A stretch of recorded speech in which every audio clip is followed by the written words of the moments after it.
Good afternoon, everyone.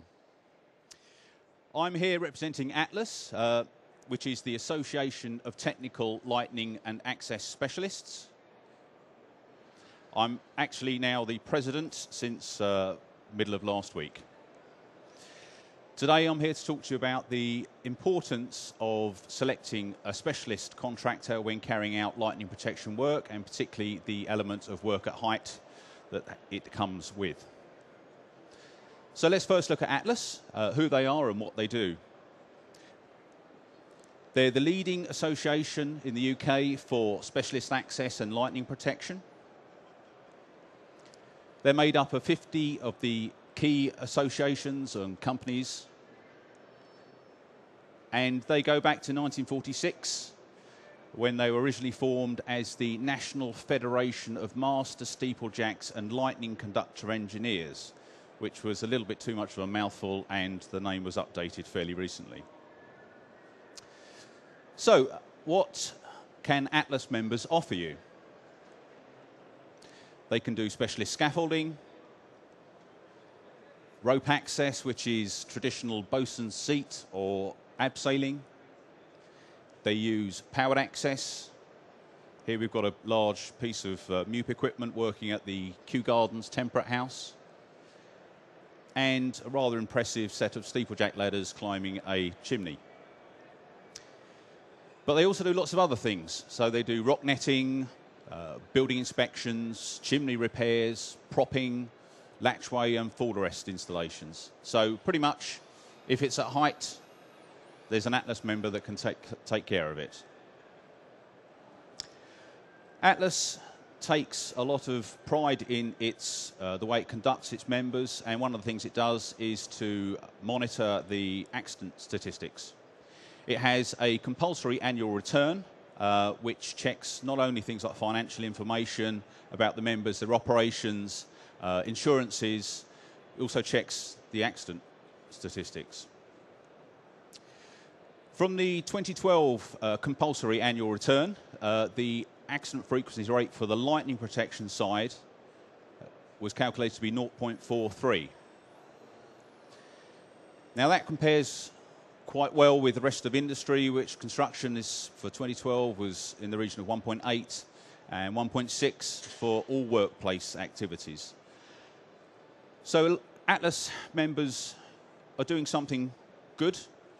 There is room for improvement, and that's what myself as president wants to tackle over the coming years, is to try and get that accident rate down towards zero, of course. What it does, though, it also breaks down the accident records into the different activities. So we look at the supervisors, we look at the trade operatives, the experienced guys, and the trainees. And we can monitor what the frequency rates are for each of those individual sectors. And so it's very useful to be able to target those areas that can do with some help. So let's look a little bit at what lightning protection is, or what we see here is what happens when it's not done properly or not done at all. We've got issues with fire. Here's a church that has received a strike, and the roof timbers have caught fire. Pretty devastating. What we've got to remember is that lightning travels at 224,000 miles an hour, which is around about 3,700 miles per second, and can have a current of up to 200,000 amps. So we're talking about some pretty serious numbers here, and it has to be dealt with properly. Here we've got some commercial property damage, which has obviously taken out the whole side of this building. Probably would have been quite interesting if anyone was sitting there eating their sandwiches at lunchtime when that happened. We've got more smaller damage, but still can be quite devastating, which is this is internal electrical system damage, where lightning's entered the building, it's looking for a path to Earth, always looks for the path of least resistance. Electrical systems often offer that, or the lightning thinks it will, but it doesn't. And we can have some quite serious effects. Lightning can strike at the most unusual places, domestic properties. Here we've got a house that's had its roof destroyed Possibly the lightning struck to the TV aerial or to the solar panels that are sitting on the roof. But as you can see, there's a lot of work needs to be done to put it right. Lightning doesn't always strike to buildings. There was a story in the press from last week where a strike to ground in Germany injured 39 people, 8 of them seriously, some of them still in hospital.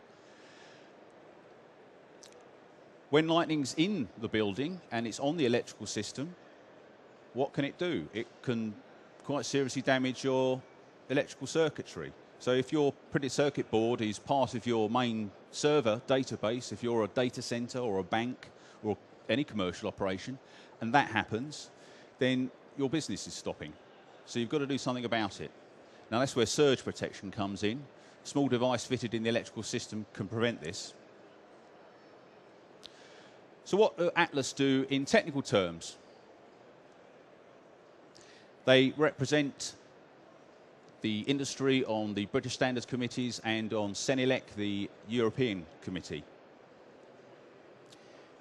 It runs a design accreditation scheme. It's the only one in the UK where lightning protection designers are assessed for their competency, and then they are issued with a certificate which they have to renew.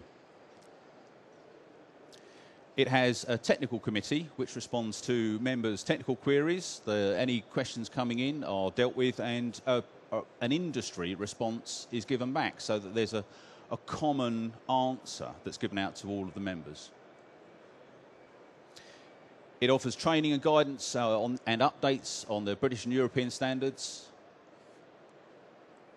And it's now just created a member zone on its website where the library of answers to technical queries is there for everybody to see and tap into, and it's being found to be quite useful. So what do Atlas members do in terms of the lightning protection system?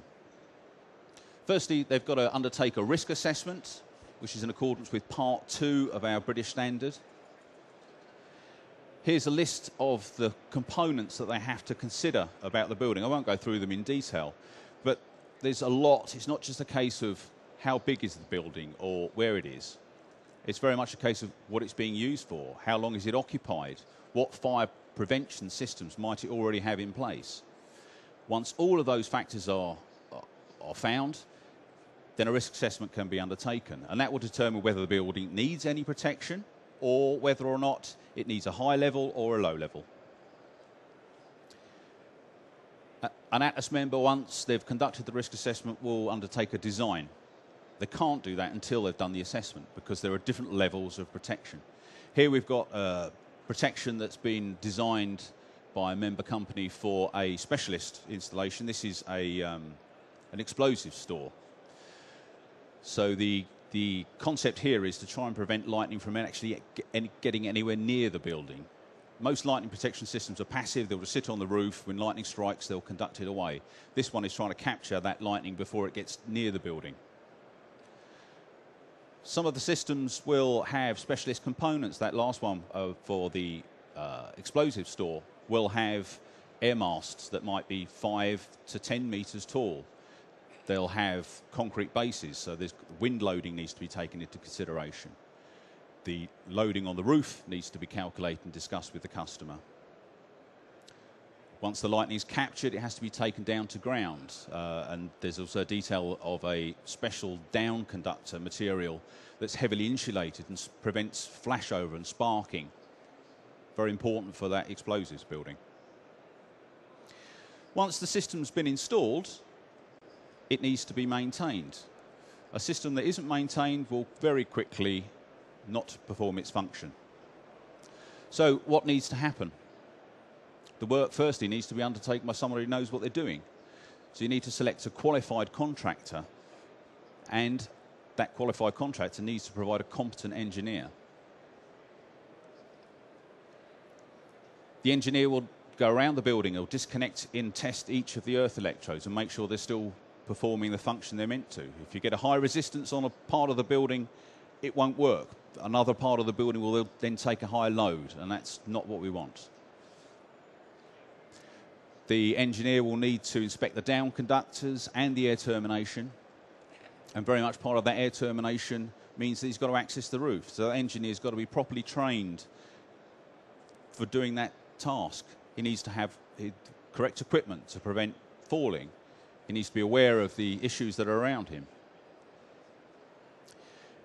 There should be a logbook updated to record that inspection, and Atlas members will provide that as part of the service. A test certificate should be issued, and that's not just saying, yes, everything's fine. It needs to be describing what the building has, what its function is, and what needs to be done to maintain it from then on. And any defects, of course, need to be reported so they can be put right. If a system has got faults within it, then it simply won't do what it's meant to be doing. So what does Atlas look for in its members? Those new member applicants need to demonstrate that they are members of an SSIP safety accreditation scheme. That's a recently introduced rule, but it deals with Atlas, helps Atlas to control the health and safety policies of the companies. Those applicants have to demonstrate that at least 75% of their operatives hold the relevant specialist CSCS card. They have to produce evidence that they spend at least 1% of hours on training, at least. They have to be members of the Steeplejack Industry Training Group, which is a sister organisation of Atlas, which is the body that provides the route to the training that the specialists need. And they have to have at least one designer who is accredited to the industry scheme so that they can prove their competence. So, what's up and coming for Atlas over the next 12 months?